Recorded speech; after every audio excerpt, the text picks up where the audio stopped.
Hello, welcome to our last midday briefing for the month of May. My name is Niakro Fismatabe. In the headlines, the Public Utilities Regulatory Commission (PURC) is expected to meet utility providers to discuss a possible adjustment of tariffs.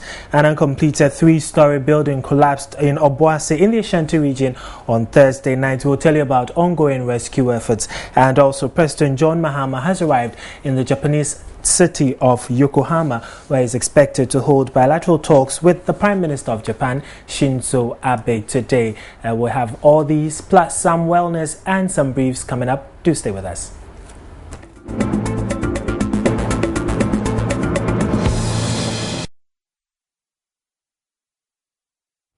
First up, an uncompleted three-story building in Obuasi in the Ashanti region has collapsed. According to reports, the building, which belongs to the Obuasi branch of the GPRTU, collapsed late Thursday afternoon. Rescue teams at the collapsed site say rescue operations will begin soon to remove the rubble. According to the Fire and Rescue Superintendent at Anglo Gold Ashanti, an eyewitness account indicates that no one was trapped in the collapsed building. Hector Amwa said the team had to cut rubble to confirm the account. Yesterday we were here, and then we used the payloaders to lift up the slabs to find out whether people were trapped. And upon doing that, there was no sign of anybody trapped in there. So we are here this morning also to do the curtains. So we have brought a train to do the curtains. And after curtains, we use the payloaders to clear all the debris away.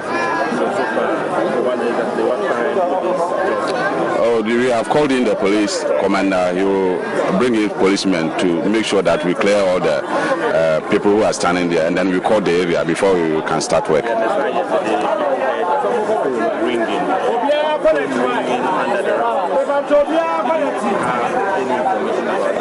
Oh yeah, it was somebody's phone who was trying to contact somebody, and people misinterpreted. So there was nobody in there. Yeah, there's nobody in there.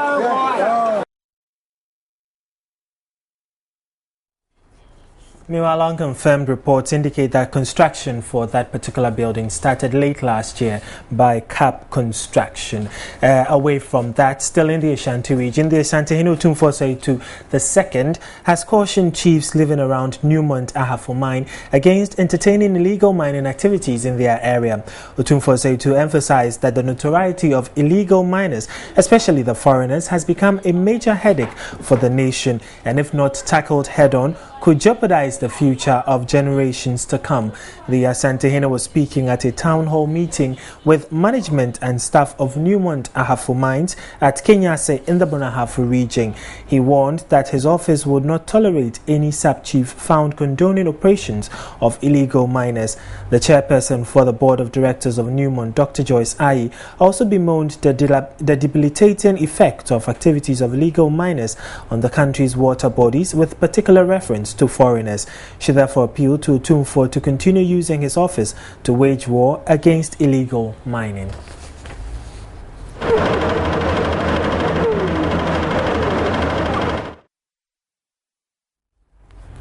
Now to the capital, Accra. A recent rainstorm has highlighted the need for urgent reconstruction of the Canto market.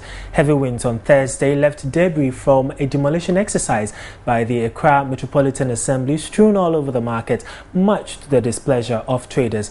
Patricia Gasu has more. This was the state of the Canto market after the downpour. Even in the mud, these traders still found place to display their wares. The traders are, however, unhappy.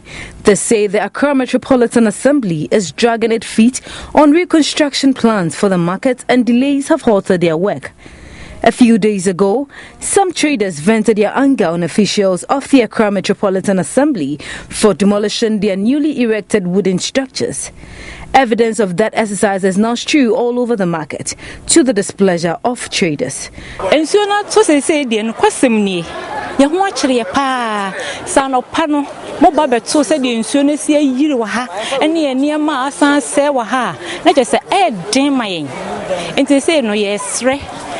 President, onhwe mobo onhwe nyame anim na wonfa aha no emayen esan se ni bebia ye beko na ha se ni so aye center se obia frimiamia otimi bowura mu na onso beto bibi e de mayen nti se no ye hunu se de yesi ayeye ensuo no toye no ye nyama nyina se na afi so chinya no so a omama ye de asi ye so se ye mfa nkata awia no chinya no so entimi awia no ensuo no to na bom frama so a se enyama nyina na afo ya sra ban se on dia ha ma ye mpani fo no mo nye ne ntemtem ma ye ne o mo fele ha because se nsika na hye kitwe bi so akuta wo fie ne no na de hwe nkola be ma ni ya enso ese won so ba nso de ka ho se bi school kra kwan nkola intimi nti o mo fees o mo nyina atete ho because you enjoy training na hye.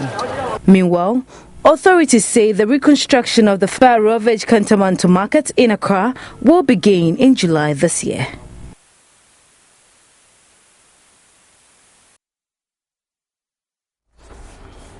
Now, the Public Utility Regulatory Commission (PURC) is expected to meet utility providers to discuss a possible adjustment of tariffs. Utility providers have been making demands for an upward adjustment following what they describe as unrealistic payments by consumers. The meeting will determine whether the utility tariffs will be increased or not. In an interview, the Director of Public Relations and External Affairs at the PURC, Nanaya Jantua, indicated that the PURC has the mandate to ensure the financial integrity and viability of the utility service provider, whilst at the same time ensuring that the consumer of water and electricity is treated fairly and equitably. She added that as referees or intermediaries in the process, they want to ensure that every single player in the equation is treated fairly.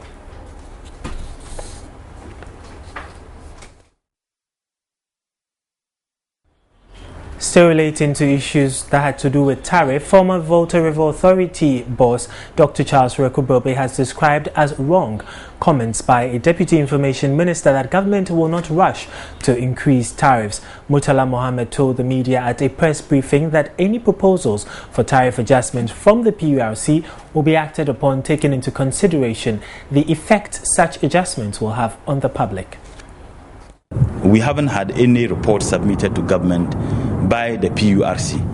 Until the PURC submits a report to government, I don't think that government would want to make any statement on this. They are mandated, as you indicated, by law to do that. So government is waiting as and when they submit a report to government, whether there is a need for upward or downward, if you like, adjustment of tariffs of utilities. Government would look at it. But one thing I can say is that government is always mindful of the burden of such adjustment on the Ghanaian people. Government is mindful of the burden of such adjustment on industries and businesses. So, and government is also conscious of the effectiveness of those utility services. We noted it is clear that the issue of paying realistic tariffs is no longer in doubt, but it is the timing of the proposed adjustments that is in contention. He, however, speaking on Joy FM's Super Morning Show on Friday, Dr. Rekubobe said that government's position flouts the procedures laid down by the Constitution. He said PURC is an independent body and its proposal for any tariff adjustments are drawn from consultations with relevant stakeholders. Hence, such proposals are not recommendations that needed to be considered by government in particular. According to the former VRA Chief Executive, government interference in tariff adjustment processes of PURC could discourage independent power producers from investing in the country. He said the only thing that government can do under the circumstance is to say it will absorb the tariff that Ghanaians will have to pay, which also has its own repercussions in terms of the likely indebtedness to the utility companies. He also suggested that government should pay the debts it owed the utility companies first, since that could solve some of the financial constraints the utility companies are facing presently. According to him, government has no business in determining tariffs, but Deputy Information and Media Relations Minister Murtala Mohammed, in a rebuttal on the show, said government acknowledges that the PURC is the body mandated by law to fix tariffs. Murtala said government was concerned about the burden an increased tariff will have on the Ghanaian and the need for efficiency in utility service delivery. He said government has not taken any position on the proposed tariff adjustments. Now, away from tariff issues, a coalition of non-governmental organizations in forest protection, Forest Watch, is calling for immediate measures by government to save the country from losing millions of dollars in timber revenues. This follows revelations that the Forest Commission has been issuing timber logging permits illegally. The International Natural Resource Watchdog Global Witness revealed in a report that Ghana's Forestry Commission is issuing permits outside the 1998 Timber Resources Management Law that governs timber logging in Ghana. The findings questioned the legality of every 3 out of 4 timber permits issued by the Commission. A spokesperson for Forest Watch, Samuel Mauto, told Joy News the practice is a major source of revenue leakage. He intimated that, quote, at an era that forest resources are seriously declining and its contribution to GDP is quite low, it will not be really prudent on our part to be giving out logging permits without obtaining the optimum benefits from it, unquote. Meanwhile, the Forestry Commission has dismissed international reports that indicted it for issuing timber logging permits illegally. The International Natural Resource Watchdog Global Witness revealed in its reports that the Commission is issuing permits outside the 1998 Timber Resources Management Law that governs timber logging in Ghana. The report, released on Tuesday, received considerable international media coverage, but the Chief Executive of the Forestry Commission, Samuel Afari Date, told Joy News the claims in the report are entirely false. He stressed, quote, the Forestry Commission has not given out any leases since the coming into force of the Act 547. Unquote. Samuel Afari explained that all existing leases date as far back as 20 years ago. He has challenged anyone with evidence contrary to his assertion to bring it for further interrogation. He says the author of the Global Witness report, David Young, unjustifiably targeted the Commission because he was previously denied a voluntary partnership agreement contract with the Commission. Ghana entered the VPA with the European Union as a way to combat illegal logging and contribute to sustainable forestry management. And on that note, we take a break here. We'll be back with some more stories on the Midday Brief. Do stay with us.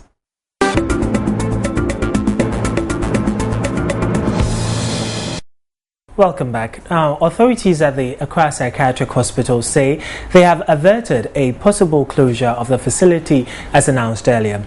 Officials of the facility on Thursday announced they will have to shut it down because they have run out of food and drugs for inmates. But speaking to Joy News, the deputy head of the hospital, Peter Ajimanjeu, said the timely intervention of the health minister has addressed the challenge. Meanwhile, Health Minister Sherry Aite says her ministry has begun an elaborate process to reform the entire mental health system in order to deal with the many challenges confronting the sector.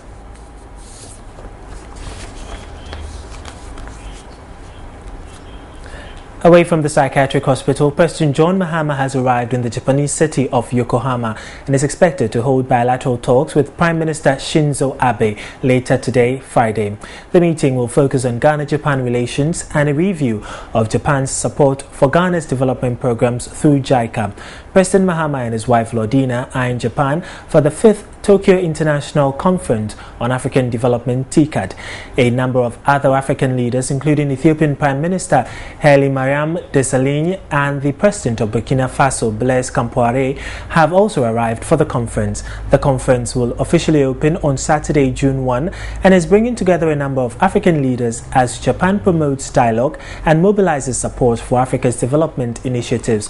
Launched in 1993, TICAD has evolved into a major global framework for the facilitation of initiatives promoting African development under the dual principle of African ownership and international leadership.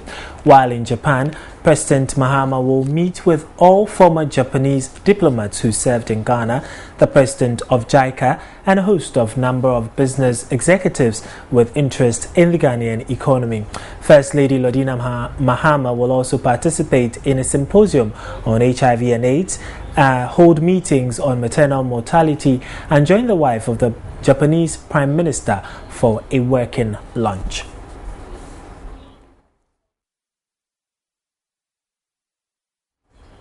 Now, the school feeding program is to have an additional mechanism that will be known as the social accountability mechanism. The latest twist is to make managers of the program more accountable to the public. Established in 2005, the Ghana School Feeding Program aims to, among other things, provide a hot meal a day for pupils in public primary schools, as well as improve food security and reduce poverty in deprived rural communities in the country. At a regional consultation forum in the Eastern region, regional managers of the School Feeding Program said 21 districts and municipalities, 490 schools and 114,719 pupils are currently benefiting from the program. They include Ahimansa, Brim North, Equiapim South, Brim South, Brim Central and East Akim, West Akim, Fantiakwa, Itiwa and New Jabing. The others are Kwahu North, Kwahu South, Kwahu East, Kwahu West and Kwabe Brim, Lower Menya Krobo, Upper Menya Krobo, Yilo Krobo, Esojaman and Suhum Krabwa Kota. The forum was to solicit the views of stakeholders for the formulation of a sustainable national school feeding policy. Interacting with participants, the Deputy National Coordinator of the Ghana School Feeding Program, Victoria Pokumenta, explained the rationale behind the introduction of the social accountability mechanism. The program was also intended to benefit the marginalized in the society and those from deprived communities, but there was a deviation from this target group. School feeding program could also enhance local economic development and is more of long-term investment on human capital to reduce hunger and also achieving nutrition, education, and gender equality outcomes. In effect, school feeding program could be a platform for a wider socio-economic benefits. Eastern Regional Minister Helen Adjuantoso, in a speech read on her behalf by the Regional Coordinating Director, S.A. Bauer, said the school feeding program is one of the biggest social intervention programs instituted by government to enhance the quality of education in the country. She added, government is committed to expanding the program to all public basic schools in rural communities. The minister pointed to the absence of sustainable financing, institutional partnership and responsibilities, encouraging ownership by local stakeholders, and strengthening farmer and caterer relationships as some of the challenges plaguing the program. Cooks have to be trained in hygiene and nutrition. Kitchens and dining halls have to be built. School implementation committees have to be capacitated to monitor the program and mobilize the community. Farmers have to be sensitized on available opportunities. There are indications that there are vast opportunities for our farmers and those in agro-businesses.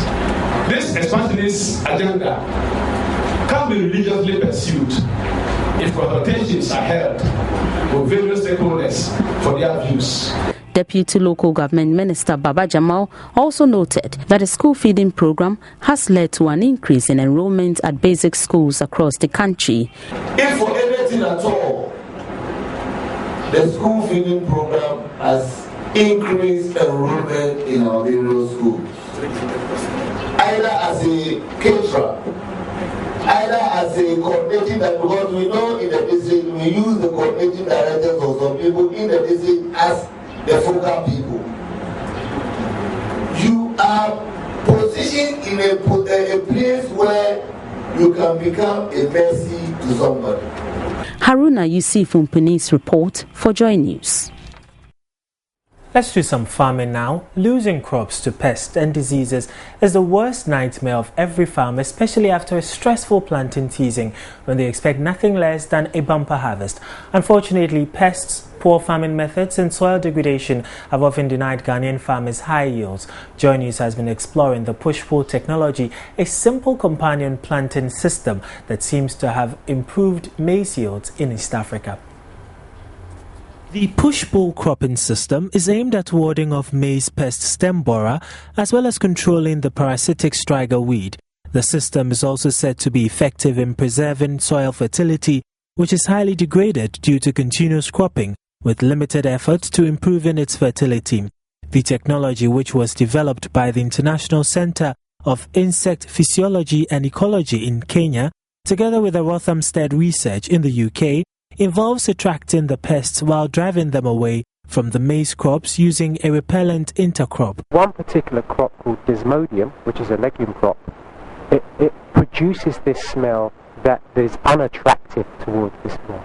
Because what you do is you plant maize, and in between the maize you intercrop with Desmodium, and on the outside you plant napier grass. And the reason it works is the moth now flies into the crop, and the Desmodium, the intercrop, is releasing the smell, and we know that the moth comes, but instead of attacking the maize crop, it doesn't like it, says, I don't like being here, and it goes away, and it goes to the napier grass, which is planted around the outside, which is very sticky too, and it sticks to the napier grass, and the napier grass also attracts these insects that eat the moth, the stem borer moth.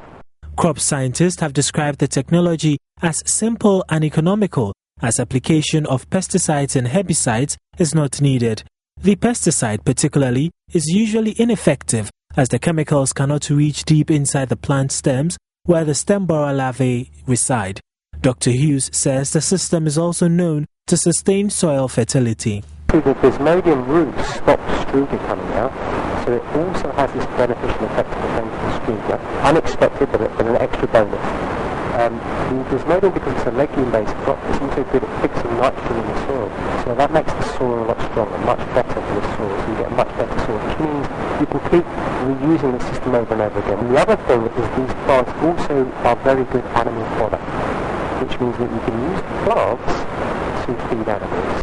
According to Dr. Hughes, the push-pull cropping system works effectively on smaller farms rather than large-scale farms, which require intensive labor. It's a very effective system, but you need to work hard to make it happen. So if you did it on a very big scale, it would require so much labor, it's unlikely to work. And of course, the more people you have, and the more inefficient it becomes, and therefore the higher the carbon footprint. And all of a sudden, is it quite sustainable? Does it work as well?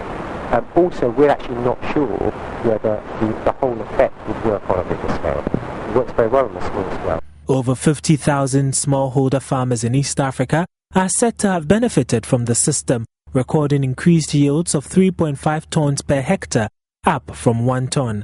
As a major staple in Ghana, maize significantly contributes to consumer diet. According to a report by the Millennium Development Authority, it accounts for more than half of Ghana's total cereal production. Majority of the crop is cultivated by smallholder farmers under rain-fed conditions, with average shortfalls in domestic supplies of about 12%. With yields often below 1.5 metric tons per hectare, this simple push-pull cropping system could prove beneficial to maize farmers in the country. Well, we're grateful that there's a system or a technology that can help our farmers increase their maize yields. Now let's go to some issues that have to do with the court.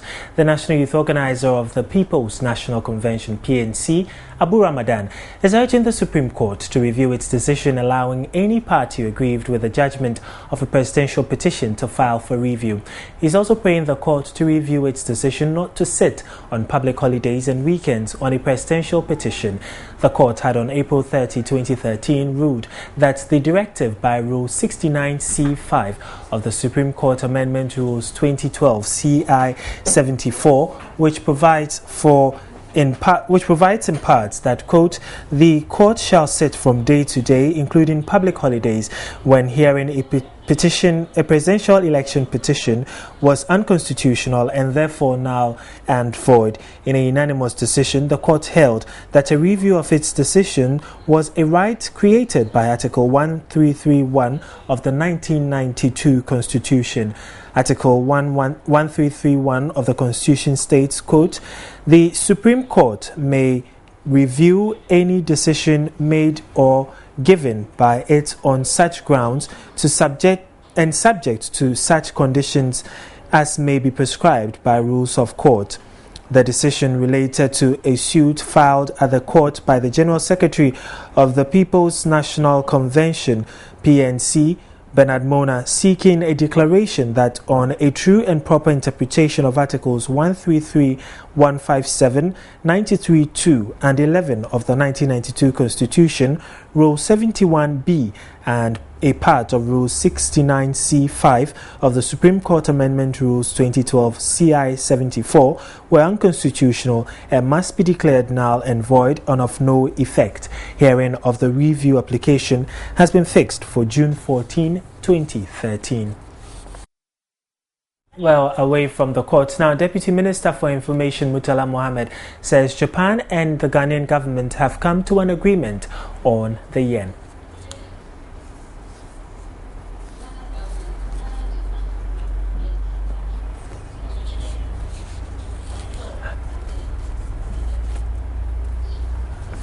You're still watching the midday brief here on Joy News on Multi TV. Let's do some other stories now. Police at Adenta have arrested 2 traders alleged to be dealing in fake currency. The suspects, Kwesi Sapon, 29, and Kweku Akosa, 23, were apprehended at Pantang yesterday when they attempted to use a fake 50 Ghana cedi note to buy sachet water from a trader. The trader, who detected that the money was fake, raised an alarm, attracting other traders to the scene. The suspects were subsequently arrested and handed over to the Adenta police. According to the Adenta District Police Commander, Deputy Superintendent of Police Stephen Kofi Ahiatafu, Sapong and Akosa had earlier used one of the fake 50 Ghana cedi notes to buy a pair of jeans from a woman at Hacho. The suspects bought the jeans at 8 Ghana cedis and were given a change of 42 Ghana cedis. According to Stephen Kofi Ahiatafu, the suspects claimed that the fake note had been given to them by a man whose name they gave only as Kofi. He said all attempts by the police to locate Kofi proved futile. In a related development, though, 2 thieves have been arrested for attempting to escape in a taxi with mobile phone rechargeable units of a vendor. Now let's go back to the presidency for some updates from the daily briefing, where Deputy Information Minister Murtala Mohammed says government and the Japanese government have come to an agreement on the yen. That we have gotten is that Japan has actually agreed to reinstate, if you like, the yen, assistance that we used to get from Japan. And I indicated that we lost that opportunity when Ghana went HIPIC, in 2000.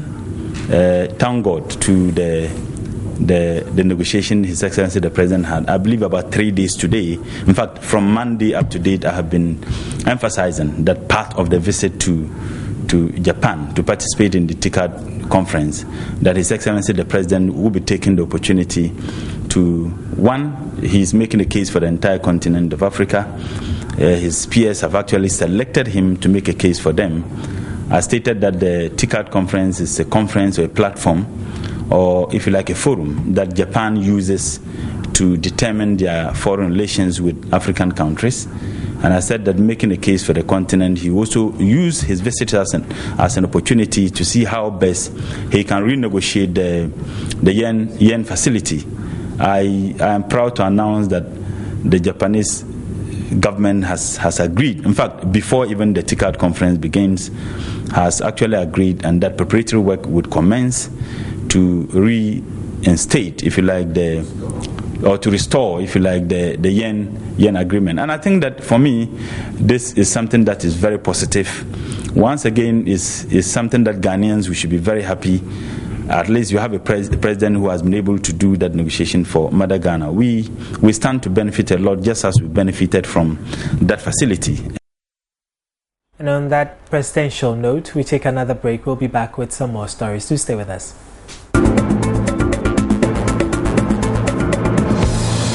Next, we'll get some education on nosebleed in wellness.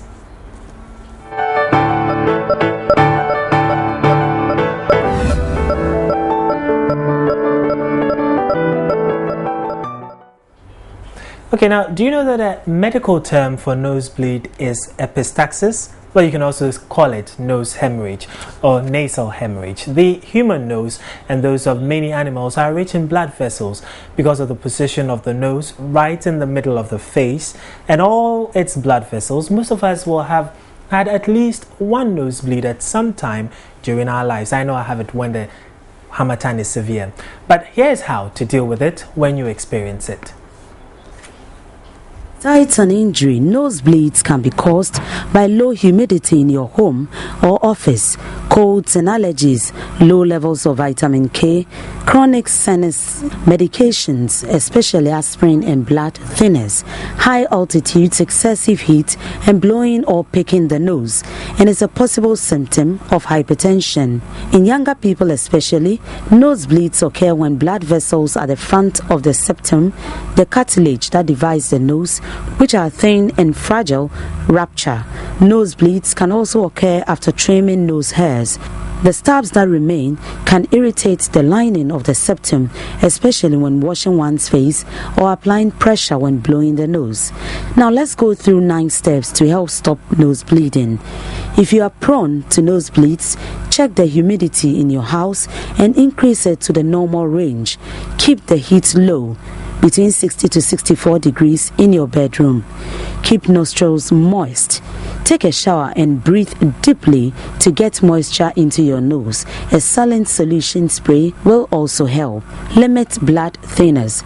Aspirin, vitamin E, commanding heparin, garlic, ginger and ginseng are blood thinners. If you must use blood thinners, inform your doctor about the nosebleeds. Daily consumption of citrus fruit can help eliminate recurring nosebleeds. The bioflavonoids, a class of antioxidants found in the fruit, seem to help with the prevention. Bioflavonoids help strengthen the blood vessels, which makes them less likely to rupture. Take 500 mg of bioflavonoids twice a day if you do not eat several servings of fruit daily.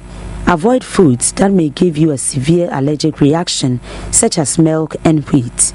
Put in a few drops of castor oil, vitamin E or zinc oxide in your nose each day will prevent recurring nosebleeds.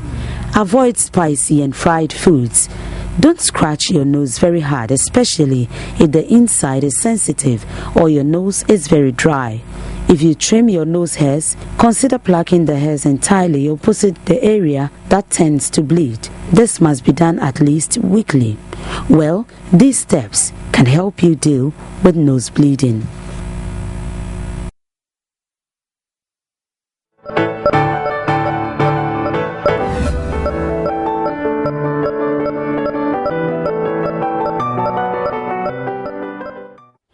Well, I would say that if all else fails, all the tips that we've given you fails, consult your doctor if symptoms persist after 24 hours. But today is World No Tobacco Day, and it's a day observed around the world every year on May 31. It aims to encourage a 24-hour period of abstinence from all forms of tobacco consumption across the globe. The intended purpose is to draw global attention to the widespread prevalence of tobacco use and to the negative health effect of using tobacco products, which currently lead to an estimated 5.4 million deaths worldwide annually. The member states of the World Health Organization, WHO, created the World No Tobacco Day in 1987. In the past 20 years, the day has been met with both enthusiasm and resistance across the globe from government, public health organizations, smokers, growers, and the tobacco industry. Of course, you can expect that, right? But now that's an information for you on this very important day. But now let's go across the world and find out what's happening in our international briefs. An armory belonging to the Lebanese group Hezbollah has been discovered in northern Nigeria. That plus some other stories in our international briefs. West African Nations Army and Spy Agency has said an armory belonging to the Lebanese group Hezbollah has been discovered in northern Nigeria. An army spokesperson says 3 Lebanese nationals have been arrested. He said the cache, including rifles, anti-tank weapons and an RPG, were found in a warehouse in the city of Kano. Nigeria's State Security Service said they were intended for use against Israeli and Western interests. U.S. officials say a suspicious letter sent to U.S. President Barack Obama is similar to 2 poisoned letters mailed to New York City Mayor Michael Bloomberg this week. The U.S. Secret Service said the letter to Obama was intercepted and was being tested by FBI investigators. The letters to Bloomberg refer to his support for stricter gun control. One was delivered to the Washington, D.C. office of Bloomberg's Gun Control Group Mayors Against Illegal Guns. The other was addressed to the New York City Mayor's office but intercepted at a mail sorting facility. In a separate case, a Mississippi man is charged with sending raisin-laced letters to Obama, a judge, and a Mississippi senator. Now time to enter the world of sports. Kanket Setigo. Okay, now in sports, remember Sule Ali Muntari yesterday made a passionate appeal to those Black Stars players who have resigned or retired from the team. Well, Michael Essien says he will make an official announcement about his international return or otherwise when he lands in Ghana. Real Madrid midfielder Michael Essien says he will make an official announcement about his international return or otherwise when he lands in Ghana next week. The on-loan Chelsea midfielder will be hosting a charity match in Accra on June 8, and it is highly expected he will use the occasion to announce his return to international football again. The 30-year-old has not played for Ghana since June 2011 after a 2012 African Cup of Nations qualifier against Congo in Kumasi. Essien asked to be excused from the 2012 AFCON in order to gain full fitness while on loan at the Santiago Bernabeu. But after an impressive loan spell, the Ghana international is asking Ghanaians to hold on until after his charity game to make his decision public. Teams could be relegated or expelled from competitions for serious incidents of racism after tough new powers were voted in by FIFA. First, all minor offences will result in either a warning, fine or other for games to be played behind closed doors. Re-offenders or serious incidents could lead to a points deduction, expulsion from competition or relegation. FIFA President Sepp Blatter believes the measures send a strong signal to the racists that their time is up. The resolution on the fight against racism and discrimination was passed with a 99% majority at the World Governing Bodies Congress in Mauritius. Victor Valdes has insisted that he will not leave Barcelona in the summer transfer window and will stay put until the end of his contract in June 2014. The goalkeeper told Barca earlier this season that he does not want to extend his current deal, leading to speculation that he could be on his way out of the Liga Champions this summer. Monaco were believed to be keen to lure him to France, but the 31-year-old has not made it clear that he will fulfill his contract with Barcelona. Valdes made his official first-team debut in 2002-2003 and has since made over 500 official appearances for Barcelona.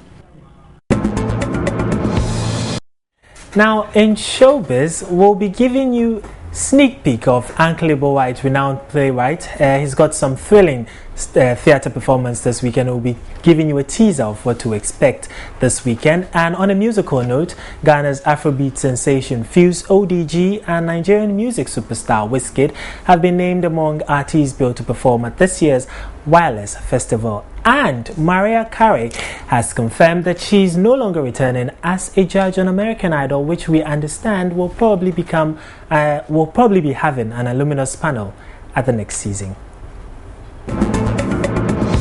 After the production of thrilling shows like Everyone Has a Secret, Caught in the Act, Trials of the Ghanaian, Don't Mess with a Woman and Different Shades of Women, playwright Uncle Ibowhite and his Roverman Productions are at it again, and this time around the play is entitled What's My Name?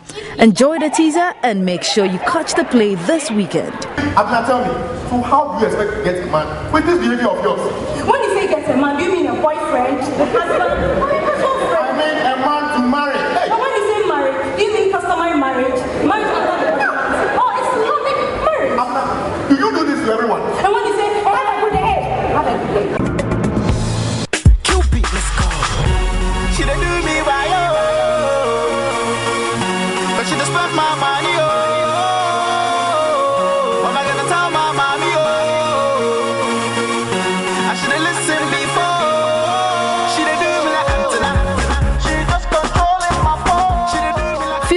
ODG and Nigerian music superstar Wizkid have been named among artists billed to perform at this year's Wireless Festival. The event is being sponsored by American multinational internet corporation Yahoo. The Yahoo Wireless Festival 2013, which is a 3-day event, will come off from Friday, July 12th to Sunday, July 14th at the Queen Elizabeth Park, London. Wizkid, known for his hit song including The Matter, will perform at the event on Friday, while Antenna hit song Fuse ODG, known in real life as Nana Richard Abiona, will rock the show on Sunday. Apart from Fuse ODG and Wizkid, world-renowned music greats who will also be performing at the event include Jay-Z, Snoop Lion, Justin Timberlake, will.i.am, Waka Flocka Flame, Frank Ocean, Trey Songz, Miguel, Nas, 2 Chainz, and John Legend.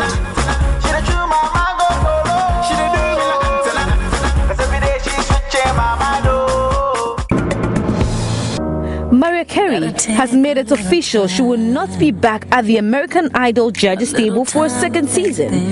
Mariah announced her exit amid rumors that AI producers were going to make a clean sweep anyway before next season. As we previously reported, Idol is extremely interested in bringing back Jennifer Lopez to judge next season, and keeping Mariah and J.Lo would clearly be a bad fit, and a pricey one at that. And just a few hours later, her AI openers Nicki Minaj also anchored her resignation. She tweeted, thanking Idol for a life-changing experience. Can't stop now, I've traveled so far to change this lonely life. I wanna know what love is. I want you to show me. The unmistakable voice of Mariah Carey. Well, I'm sure they'll miss her on American Idol, especially considering the fact that one of her top 3 favorite contestants for the just ended season of American Idol, Candace Glover, actually ended up winning the contest. But, well, we understand also that the producers of the show are looking at bringing back some old winners or contestants of the show. We understand Jennifer Hudson has already confirmed to be a judge for season 13 of American Idol, and they're hoping that Kelly Clarkson or Clay Aiken or Adam Lambert will confirm to also join the panel. So, well, let's see how it pans out. Hopefully we are going to have an Illuminous panel judging American Idol next season. But let's move on and do some business now. Unemployment in the Eurozone has reached another record high. According to official figures, the seasonally adjusted rate for April was 12.2%, up from 12.1% the month before. An extra 95,000 people were out of work in the 17 countries that use the euro, taking the total to 19.38 million. Both Greece and Spain have jobless rates above 25%. The lowest unemployment rate is in Austria at 4.9%. The European Commission's Statistic Office, Eurostat, said Germany had an unemployment rate of 5.4%, while Luxembourg's was 5.6%. The highest jobless rates are in Greece, that's 27% in February 2013, Spain 26.8%, and Portugal 17.8%. In France, Europe's second largest economy, the number of jobless people rose to a new record high in April.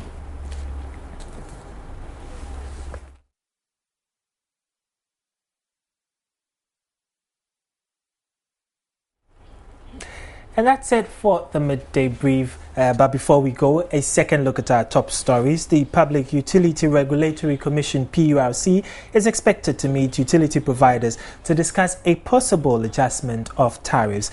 An uncompleted 3-story building has collapsed in Obuasi in the Ashanti region, and rescue efforts are ongoing. Thankfully, we were told that nobody was trapped in the building at the time of the collapse. And also, President John Mahama has arrived in the Japanese city of Yokohama, and he's expected to hold bilateral talks with the Japanese Prime Minister Shinzo Abe later today. That's all for the bulletin. My name is Nia Krofi Smatabe. Many thanks for your time. Do enjoy the weekend, and we'll see you again here on the Midday Brief on Monday.